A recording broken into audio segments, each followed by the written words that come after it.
নমস্কার বন্ধুরা, আমার শখের রান্নাবান্নায় আপনাদের সবাইকে স্বাগত। আজ আমি আপনাদের সাথে ট্যাংরা মাছের একটি রেসিপি শেয়ার করছি। খুবই কম সময়ে এটি বানানো হয়ে যায়।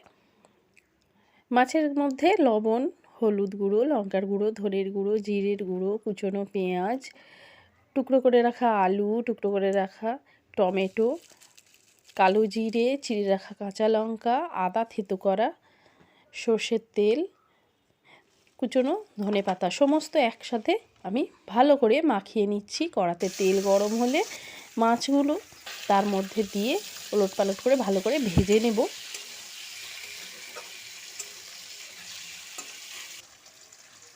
এবারে ওর মধ্যেই মশলা মাখানো আলুগুলো সমস্ত দিয়ে দেব, দিয়ে আমি ঢাকা দিয়ে দেব।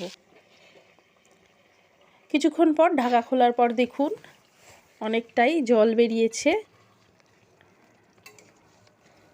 হালকা করে নেড়ে চেড়ে উপর থেকে ধনেপাতা দিয়ে ফুটতে দেব। ঝোলটা কমে এলে পরিবেশনের জন্য একেবারে তৈরি হাতে মাখা ট্যাংরা।